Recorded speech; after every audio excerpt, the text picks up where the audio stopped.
Assalamu alaikum dear students. Welcome to the platform of Nano Academy. I'm your host Mohammad Zulqarnain. तो students आज के इस video के अंदर हम अपनी 9th क्लास बायोलॉजी की जो हमारी न्यू बुक है इसके chapter number 5 tissues organ and organ system इसका लास्ट टॉपिक स्टडी करेंगे जिसका टाइटल है role of organ systems in homeostasis.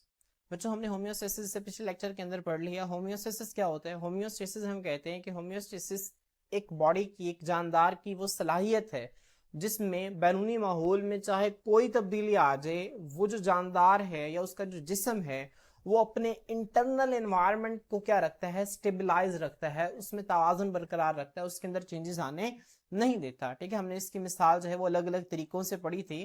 ठीक है, अलग अलग एग्जांपल्स हमने इसमें ब्लड ग्लूकोज को कंसिडर किया था, ऑक्सीजन के लेवल को कंसिडर किया था, टेम्परेचर को कंसिडर किया था।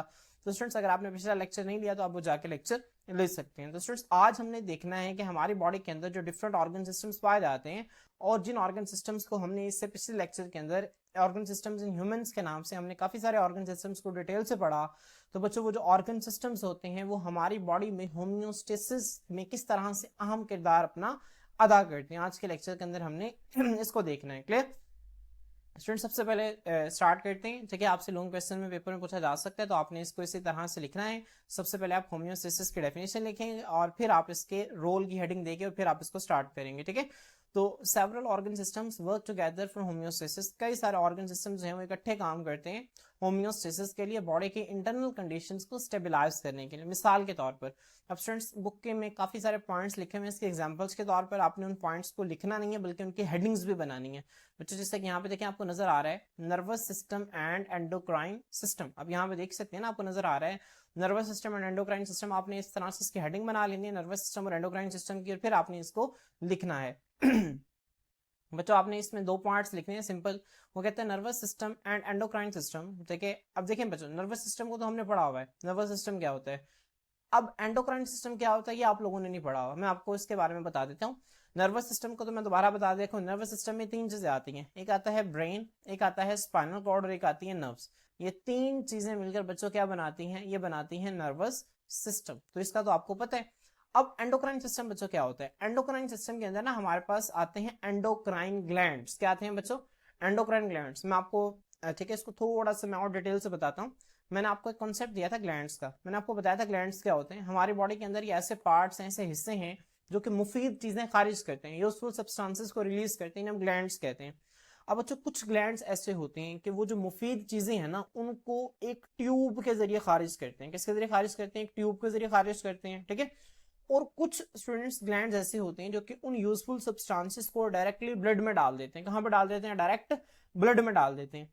अब ऐसे ग्लैंड्स बच्चों जो कि अपनी सेक्रीशन, वो जो उसने चीज को रिलीज करना है ना उसको एक ट्यूब के जरिए खारिज करेंगे, ऐसे ग्लैंड्स को बच्चों हम कहते हैं एक्सोक्राइन ग्लैंड्स। क्या कहते हैं बच्चों? Exocrine glands. और ऐसे ग्लैंड्स जो कि अपनी सेक्रीशंस को किसी ट्यूब के जरिए खारिज नहीं करते, हम इन्हें कहते हैं ये डक्टलेस होते हैं। डक्टलेस स्टूडेंट्स, डक्ट का मतलब होता है नाली, डक्ट किसे कहते हैं? नाली। लेस का मतलब, डक्टलेस का क्या मतलब है? बगैर नाली के। ठीक है, बगैर नाली वाले ग्लैंड्स होते हैं, मतलब ये अपनी सेक्रीशंस को नाली के जरिए नहीं बल्कि डायरेक्ट इसके अंदर डालते हैं, ब्लड के अंदर डालते हैं।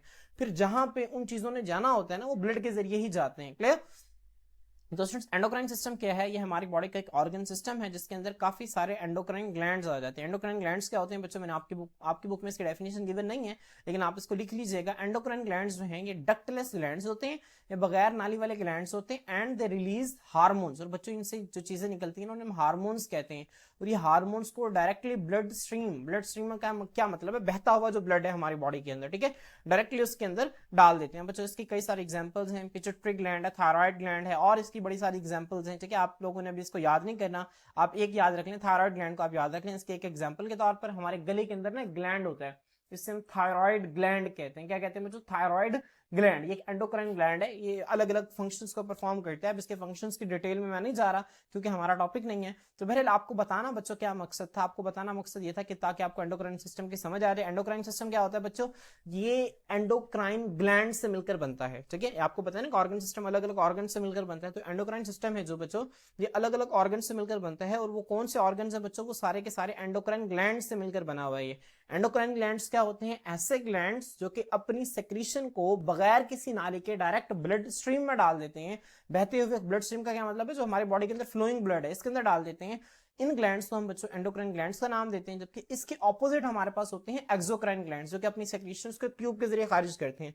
जिस तरह हमने पढ़ा ना स्वेट ग्लैंड्स, स्वेट ग्लैंड्स बच्चों देखें ऐसा नहीं, अब जो यहाँ पे स्वेट ग्लैंड मौजूद है ना, वो एक ट्यूब के जरिए स्किन से बाहर ना उसकी ओपनिंग निकली हुई, छोटी सी सुराख बाहर निकला हुआ स्किन में, और वो जो स्वेट ग्लैंड जो पसीना खारिज करेगा वो यहीं पे निकलेगा। ऐसा नहीं है कि यहाँ पे इसने पसीना खारिज किया और बॉडी के किसी और पार्ट से वो निकल रहा है, ऐसा नहीं है। ये ट्यूब के जरिए खास हिस्से में ही अपनी सेक्रीशन को रिलीज करते हैं। जबकि बच्चों एंडोक्राइन ग्लैंड ऐसा नहीं है। हमारे दिमाग के अंदर एक छोटा सा एंडोक्राइन ग्लैंड मौजूद है। अब वो जिस्म में दूर दूर अपनी फंक्शन, किडनीज के अंदर ग्लैंड्स होते हैं, किडनीज के पास ग्लैंड्स होते हैं, उनकी फंक्शनिंग को कंट्रोल कर रहा है।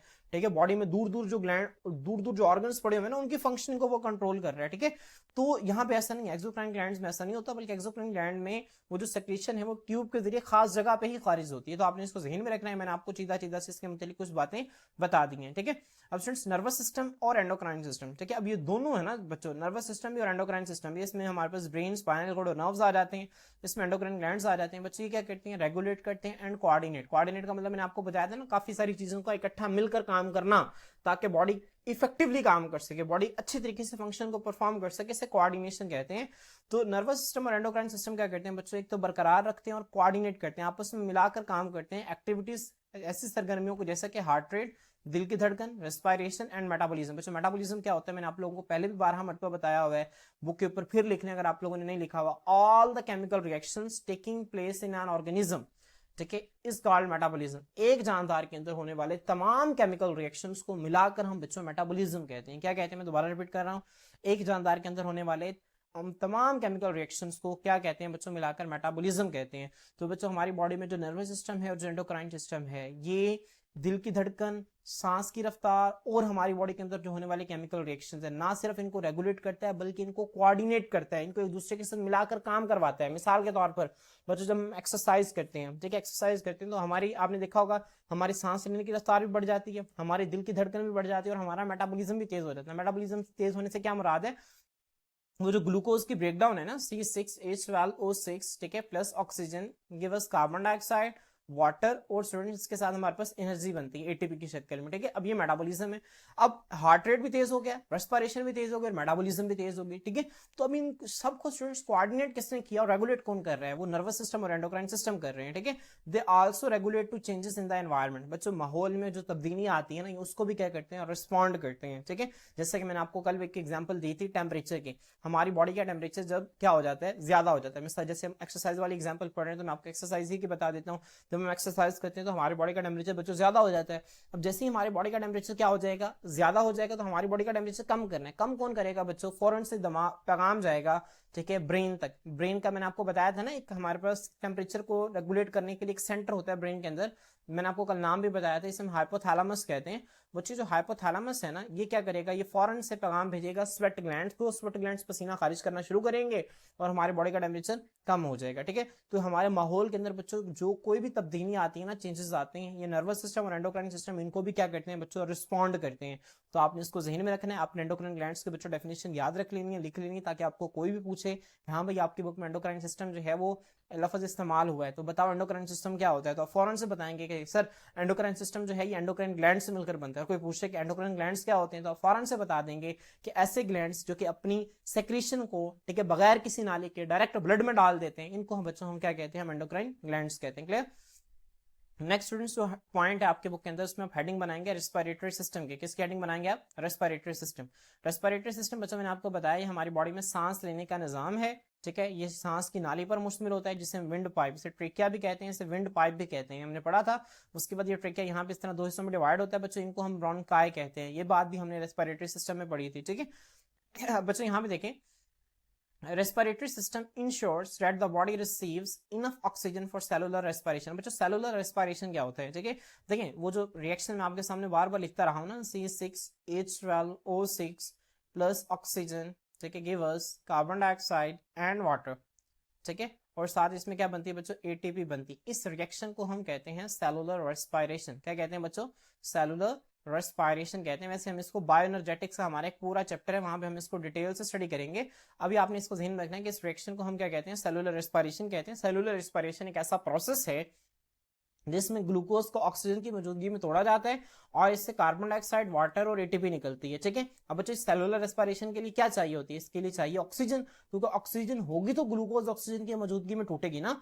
तो बच्चों रेस्पिरेटरी सिस्टम क्या करता है? इंश्योर, यकीनी बनाता है कि बॉडी जो है उसको इनफ ऑक्सीजन, इतनी ऑक्सीजन मिले कि वो सेलुलर रेस्पिरेशन कर सके, वो एटीपी प्रोड्यूस कर सके, वो एनर्जी बना सके। स्टूडेंट्स, एनर्जी क्यों बना सके? क्योंकि बॉडी के अंदर डिफरेंट एक्टिविटीज हैं जो कि एनर्जी की मदद से परफॉर्म होती हैं। तो आपने इसको जहन में रखना है बच्चे। जो रेस्पिरेटरी सिस्टम है ना सिर्फ आपको ऑक्सीजन मुहैया करता है, देखिए जब हम सांस लेते हैं, हम अपने जिस्म के अंदर ऑक्सीजन को लेके जाते हैं, जब हम सांस बाहर निकालते हैं तो हम कार्बन डाइऑक्साइड को बाहर निकालते हैं। तो बेसिकली वो कार्बन डाइऑक्साइड, मैंने आपको पहले भी बताया था कि वो जो कार्बन डाइऑक्साइड है बच्चों हम बाहर निकालते हैं ना, वो यही वाली कार्बन डाइऑक्साइड होती है। ठीक है, जो आपको नजर आ रही है ना इस इक्वेशन के अंदर, ये वाली कार्बन डाइऑक्साइड देखें, ग्लूकोज ऑक्सीजन की मौजूदगी में क्या हुई? टूटा, कार्बन डाइऑक्साइड बनाया, वाटर बनाया, एटीपी। वाटर देखिए हमारे ब्लड के अंदर चला जाता है। अभी जो कार्बन डाइऑक्साइड है ना बच्चों, ये नुकसानदेह चीज है। ठीक है, अभी नुकसानदेह चीज क्यों है मैं आपको इसका बता देता हूँ। बच्चों जो कार्बन डाइऑक्साइड है ना, जब ये वाटर के साथ मिलेगा, जाहिर सी बात है ब्लड में हमारा वाटर मौजूद है, तो बच्चों एसिड बना देगा। इस एसिड को हम कहते हैं कार्बोनिक एसिड। क्या कहते हैं? Carbonic acid. अब बच्चों ये एसिड बना दिया इसने, कार्बोनिक एसिड। अब एसिड आपको पता है कि जब एसिड बनेगा तो ब्लड की पीएच क्या हो जाएगी? अब देखिए पीएच है ना, आपको बताया, अब ब्लड में हाइड्रोजन आयन की कंसंट्रेशन बच्चों क्या हो जाएगी?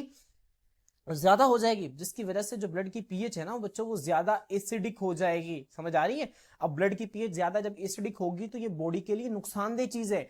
इसी वजह से कार्बन डाइऑक्साइड को बॉडी से बाहर निकालना जरूरी है। और ये जरूरी काम किसके जिम्मे लगाया गया है? ये लगाया गया है रेस्पिरेटरी सिस्टम के जरिए। तो बच्चों क्या करते हैं? एक्सपेल। एक्सपेल का मतलब होता है किसी चीज को जबरदस्ती बाहर निकाल देना, एक्सपेल कर दिया जाता है इसको।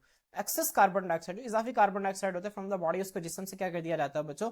एक्सपेल कर दिया जाता है, बाहर निकाल दिया जाता है। मेरी बात समझ में आ रही है? तो आप लोगों ने इसको इस तरह से जहन में रखना है कि किस तरह से ब्लड जो है, यहाँ पे रेस्पिरेटरी सिस्टम जो है आपकी बॉडी के अंदर होम्योस्टेसिस के अंदर एक इंपॉर्टेंट रोल प्ले कर रहा है। आपका रेस्पिरेटरी सिस्टम आपके सेलुलर रेस्पिरेशन के लिए युक्त ऑक्सीजन प्रोवाइड कर रहा है। इस इक्वेशन को हम सेलुलर रेस्पिरेशन कहते हैं। और इसके नतीजा में जो कार्बन डाइऑक्साइड बन रही है, इसको आपकी बॉडी से क्या कर रहा है? बाहर निकाल रहा है। क्यों बाहर निकाल रहा है? क्योंकि ये बॉडी में ब्लड के साथ मिलकर एसिड बना देगी, जो कि आपके ब्लड की जो पीएच है ना उसको एसिडिक कर देगी। ठीक है, और आपको पता है कि हमारी बॉडी में जितनी भी चीजें हैं वो खास पीएच के ऊपर ही काम करती हैं। ठीक है, जब ज्यादा पीएच चेंज हो जाती है तो हमारी बॉडी जो है वो सही तरह से फंक्शन परफॉर्म नहीं करती। तो बच्चों आपने इसको भी ज़हन में रखना। मैं उम्मीद करता हूँ कि आप लोगों को इसकी भी समझ आ गई होगी। बच्चों हमारा जो नेक्स्ट पॉइंट बनेगा, आपने इसकी हेडिंग देनी है कार्डियोवैस्कुलर सिस्टम। किसकी हेडिंग देंगे बच्चों? Cardiovascular system. अब बच्चों जो कार्डियोवैस्कुलर सिस्टम है ना, ठीक है, इसको हमने पहले पढ़ा हुआ है। अब आप कहेंगे सर हमने तो पहले नहीं पढ़ा हुआ है इसे। अब हमने इसको कब पढ़ा हुआ है बच्चों? हमने कार्डियोवैस्कुलर सिस्टम, हमने एक सिस्टम पढ़ा था सर्कुलेटरी सिस्टम, याद है? तो बच्चों सर्कुलेटरी सिस्टम को ही बेसिकली कार्डियोवैस्कुलर सिस्टम कहते हैं। मैंने आपको बताया था ना, जब कार्डियक मसल्स मैंने आपको बताया था, कार्ड लफ्ज कहते हैं हार्ट को। किसे कहते हैं? हार्ट को।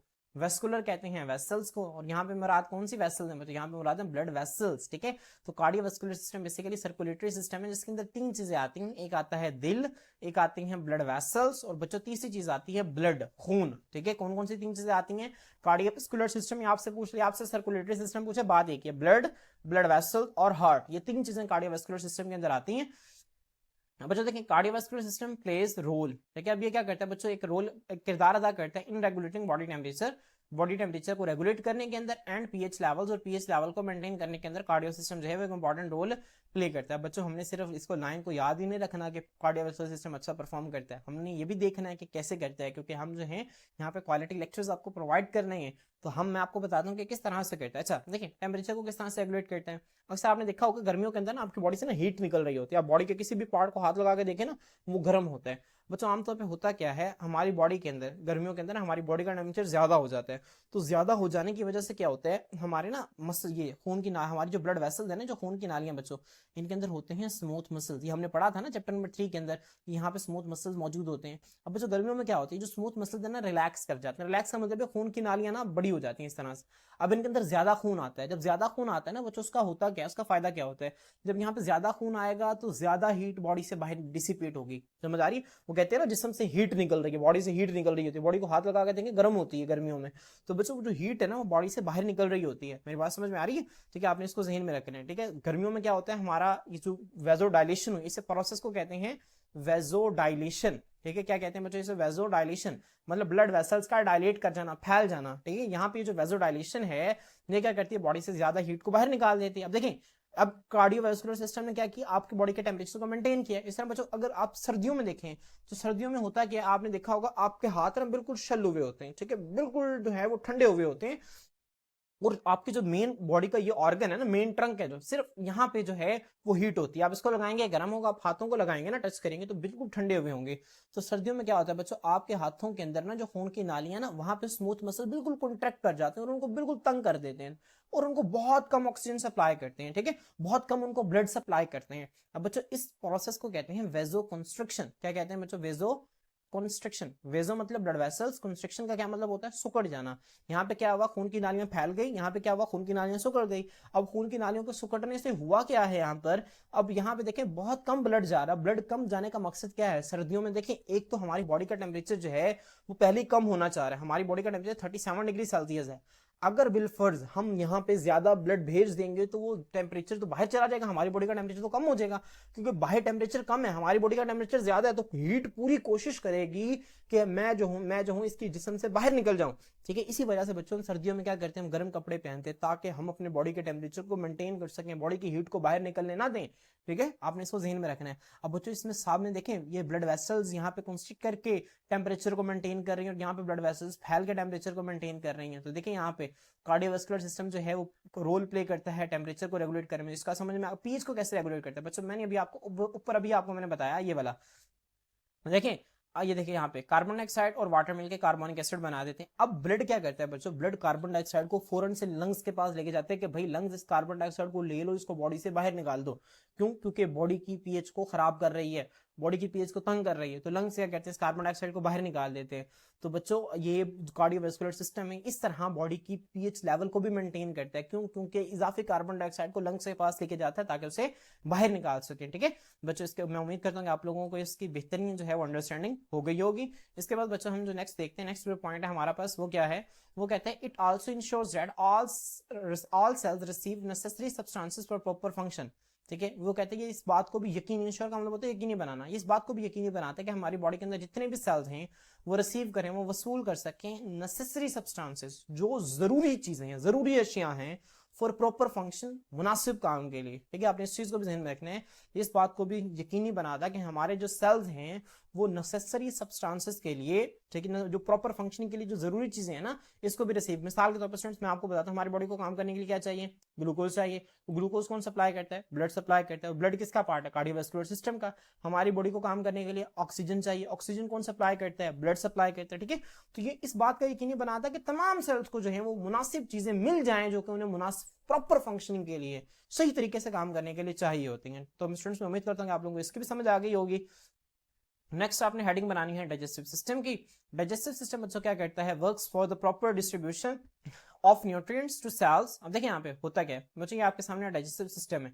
हम यहाँ से क्या करते हैं, खाने को खाते हैं, ये हमारे मैदे के अंदर आता है, मैदे के अंदर खाना जो है वो टूटता है। मैदे के पीछे देखेंगे पेनक्रियाज पड़ा हुआ है, पेनक्रियाज से कुछ याद आया, ठीक है, पेनक्रियाज से आपको याद आया ना, इंसुलिन और ग्लूकागोन, शाबाश से हमने पहले चीजें पढ़ी हुई है ना, जब हमने ऑर्गन्स को पढ़ा मैंने वहां पे आपको बताया था ग्लूकागोन, ठीक है। तो मैं यहाँ पे आपको इस वजह से रिवाइज कर रहा हूँ ताकि आप लोगों को चीजें ज़हन में रहें। पेनक्रियाज से देखिए ये आगे स्टमक, स्टमक से आगे बच्चे यहाँ पे आ गई छोटी आंत, ये स्मॉल इंटेस्टाइन शुरू हो गई, ये सारी स्मॉल इंटेस्टाइन। अब बच्चों होता क्या है, ये स्टमक और स्मॉल इंटेस्टाइन के कुछ हिस्से के अंदर ना खुराक को तोड़ दिया जाता है। जब खुराक को छोटे छोटे पीसेस के अंदर तोड़ दिया जाता है ना, जैसे प्रोटीन है, प्रोटीन को अमाइनो एसिड्स के अंदर तोड़ दिया जाता है, ठीक है।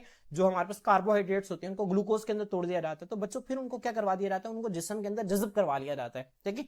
अब ये जो जिस्म के अंदर जज्ब करवाने का काम है ना बच्चों, ये भी क्या करता है, ये भी डाइजेस्टिव सिस्टम करता है, ठीक है। अब जिस्म के अंदर बच्चों वो खुराक जाके करती क्या है, वो खुराक फर्ज करेंगे, ग्लूकोज हमने ले ली, ग्लूकोज जज्ब हो गई। अब ग्लूकोज हमारी बॉडी के अंदर जाके क्या करेगी बच्चों, हमारी बॉडी के अंदर सबसे पहला काम ये होगा इसका एनर्जी प्रोडक्शन, ये एनर्जी को प्रोड्यूस करेगी ताकि बॉडी काम कर सके। इसके अलावा बच्चों अगर, ठीक है, अगर ग्रोइंग बॉडी है, एक बच्चे की बॉडी, अगर बच्चा जो है वो खाना खा रहा है, तो जो यही जो फूड है ना उसकी, ये उसके अंदर सिर्फ एनर्जी प्रोड्यूस नहीं करेगी बल्कि क्या करेगी, उसके अंदर ग्रोथ भी करवाएगी, उसके साइज को भी बड़ा करेगी, ठीक है, यही फूड। और बच्चों अक्सर क्या होता है हमारी बॉडी में ना रिपेयर का प्रोसेस भी हो रहा होता है। रिपेयर में क्या होता है बच्चों, एक प्रोसेस, रिपेयर का मतलब होता है दोबारा से ठीक करना। अक्सर हमारी बॉडी में कोई कट लग गया, कोई जख्म आ गया, कोई चोट लग गई, तो हम क्या करते हैं, हम खाना खाते हैं, जो हम खाना खाते हैं ना वो उस हिस्से को जाके वहां पे क्या करता है, रिपेयर भी करता है, उसको दोबारा से भी बनाता है। क्लियर, तो आपने इसको ध्यान रखना। देखिए डाइजेस्टिव सिस्टम जो है works for the proper distribution, digestive system जो है वो काम करता है मुनासिब तकसीम के लिए ऑफ न्यूट्रिएंट्स। न्यूट्रिएंट्स क्या होते हैं बच्चों? न्यूट्रिएंट्स कहते हैं ऐसी चीजें जो कि हमारे जिस्म के लिए जरूरी हैं। इसमें कार्बोहाइड्रेट्स भी आ जाते हैं, प्रोटीन्स भी आ जाते हैं, लिपिड्स भी आ जाते हैं, विटामिन्स भी आ जाते हैं, ठीक है। टू सेल्स, सेल्स के लिए, फॉर एनर्जी, एनर्जी की प्रोडक्शन के लिए, ग्रोथ के लिए, साइज में इजाफे के लिए, एंड रिपेयर, रिपेयर का मतलब क्या होता है? जैसे हमारे स्किन के ऊपर कोई चोट लग गई, वहां पे अब टिश्यू खराब हो गया तो वो क्या हो जाएगा, थोड़ी देर बाद ठीक हो जाएगा, इसे कहते हैं रिपेयर, बॉडी पार्ट्स का रिपेयर होना। तो इसमें जो बच्चों है वो डाइजेस्टिव सिस्टम जो है वो अपना बहुत ही अहम किरदार अदा करता है, क्योंकि यहां से वो चीजों को जज़ब करवा के सारे जिस्म के अंदर जो है वो डिस्ट्रीब्यूट कर देता है। क्लियर? इसके बाद स्टूडेंट्स जो है हमारे पास जो नेक्स्ट हेडिंग बनेगी वो आपने देनी है muscular system and skeletal system. किसकी हेडिंग देंगे बच्चों? Muscular system and skeletal system. देखिए मस्कुलर सिस्टम आपको पता है कि हमारे बॉडी के अंदर जितने भी स्केलेटल मसल्स हैं सारे के सारे इसके अंदर आते हैं, ठीक है। और स्केलेटल सिस्टम क्या होता है स्टूडेंट्स? इसके अंदर हमारे बॉडी के अंदर स्केलेटन आता है, मतलब मस्कुलर एंड स्केलेटल सिस्टम में बच्चों हड्डियां आ जाती हैं और हड्डियों के ऊपर गोश्त जो मौजूद होता है, जो मसल्स होते हैं ये आ जाते हैं। ये क्या काम करते हैं बच्चों? होम्योस्टेसिस में किस तरह से इंपॉर्टेंट है? Muscular system and skeletal system help to maintain body posture. अब बच्चों बॉडी पोस्चर को मेंटेन करने में मदद करते हैं, ठीक है। देखिए बॉडी पोस्चर से क्या मुराद? अक्सर आपने देखा होगा सर्दियों गर्मियों में ना हमारा बॉडी पोस्चर इस तरह से होता है, हम थोड़ा सा ना खुला होकर बैठना पसंद करते हैं, ठीक है। जबकि सर्दियों के अंदर आपने देखा होगा इस तरह से हमारी बॉडी ना बिल्कुल कंस्ट्रिक्ट हुई होती है, बिल्कुल इस तरह से हम बैठे होते हैं सुकड़ के। अब ये क्या है बच्चों? ये भी एक किस्म का होम्योस्टेसिस का मैकेनिज्म है। ये क्या है? होम्योस्टेसिस का मैकेनिज्म है। गर्मियों के अंदर हम ना बॉडी को इस तरह से फैला लेते हैं ताकि ज्यादा से ज्यादा हीट हमारी बॉडी से बाहर निकले। सर्दियों के अंदर हम इस तरह से ना देखिए इस तरह से सुकड़ कर बैठे होते हैं ताकि कम से कम हीट हमारी बॉडी से बाहर निकले। बच्चों ये होम्योस्टेसिस में एक रोल प्ले कर रहे हैं। तो मस्कुलर सिस्टम और स्केलेटल सिस्टम की वजह से ही हम अपने बॉडी पोस्चर को चेंज कर पा रहे हैं ना। मैं कॉन्ट्रैक्ट कर रहा हूं, मेरे मसल्स, मेरी हड्डियों का इसमें बड़ा रोल है। तो बॉडी पोस्चर को मेंटेन करके हम होम्योस्टेसिस के अंदर रोल प्ले कर रहे हैं। इसके अलावा बच्चों की हमें सपोर्ट प्रोवाइड करते हैं। मैंने आपको बताया था ना रीढ़ की हड्डी हमारे जिस्म को सपोर्ट प्रोवाइड करती है।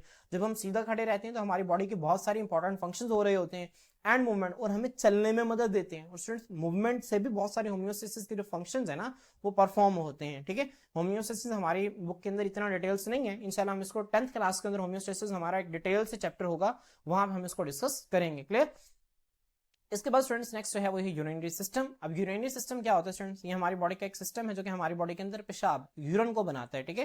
पेशाब को बनाता है, यूरिन को बनाता है। स्टूडेंट्स यहाँ पे होता क्या है, ये देखिए आपको नजर आ रही है खून की नालियां। ये खून की नालियां आती हैं किडनीज के पास। किसके पास आती है बच्चों? किडनीज के पास, गुर्दों के पास आती है। गुर्दे क्या करते हैं? उन खून की नालियों के अंदर जो खून होता है ना बच्चों, उनमें से जो देखिए वाटर, एक वाटर इजाफी पानी, और जो साल्ट्स होते हैं मतलब इजाफी नमकियात और वेस्ट मटेरियल्स, ठीक है, इसको क्या करते हैं बच्चों? खून में से निकाल देते हैं, ठीक है। खून में से निकाल कर आगे इसको यहाँ पे पेशाब की थैली में भेज देते हैं, इसे कहते हैं ब्लैडर। और फिर यहाँ से, ठीक है, एक ओपनिंग, एक ट्यूब, इसके यूरेथ्रा कहते हैं, इसके जरिए जो यूरिन है उसको बॉडी से बाहर निकाल दिया जाता है। अब इसे यूरिनरी सिस्टम कहते हैं। यूरिनरी सिस्टम जो है बच्चों इस पर मुश्तमिल होता है।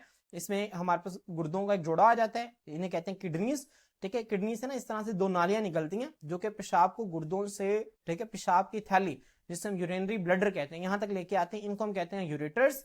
और फिर एक पेशाब की थैली और एक यूरेथ्रा, ये मिलकर यूरिनरी सिस्टम बनाते हैं। तो यूरिनरी सिस्टम देखें बच्चों, यूरिनरी सिस्टम एलिमिनेट्स, एलिमिनेट्स का मतलब होता है खारिज करना, किसी चीज को बाहर निकाल देना, waste materials from the body. Body से क्या करता है बच्चों? वेस्ट मटेरियल्स को बाहर निकालता है। It also regulates water and salt balance in body tissues, ठीक है।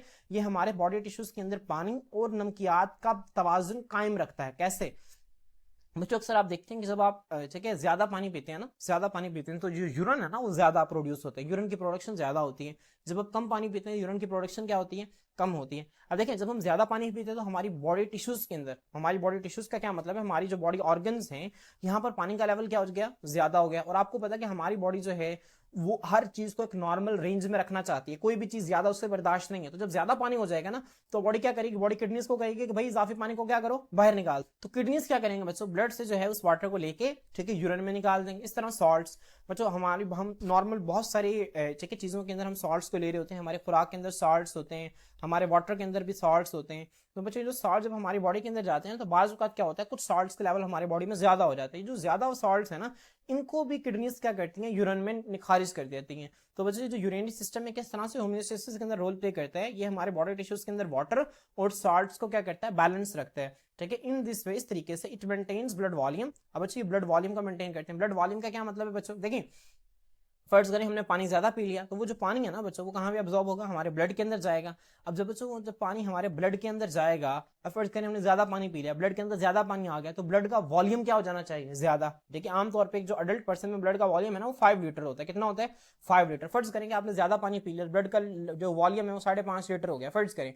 अब बच्चों ज्यादा जब ब्लड का वॉल्यूम ज्यादा हो जाएगा ना, इससे बड़े आपको मसले जनरेट हो सकते हैं, आपका ब्लड प्रेशर ज्यादा हो सकता है, ठीक है, क्योंकि ज्यादा पानी होगा तो जाहिर सी बात है ज्यादा प्रेशर एक्सर्ट होगा खून की नालियों के ऊपर, आपका ब्लड प्रेशर ज्यादा हो सकता है।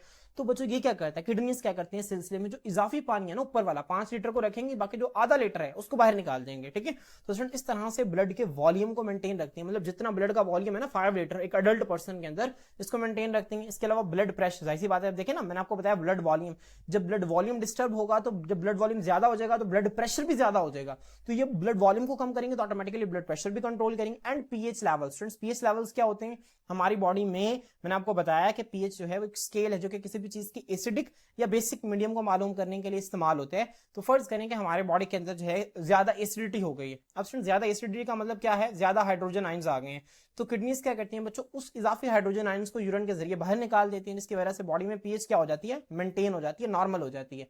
तो आपने इसको जहन में रखना है स्टूडेंट्स। मैं उम्मीद करता हूं कि आप लोगों को जो है यूरिनरी सिस्टम की भी समझ आ गई होगी। इसके बाद स्टूडेंट्स लास्ट पे हमारे पास एक और ऑर्गन सिस्टम है जिसे हम कहते हैं इंटेग्यूमेंट्री सिस्टम। क्या कहते हैं बच्चों, इंटेग्यूमेंट्री सिस्टम।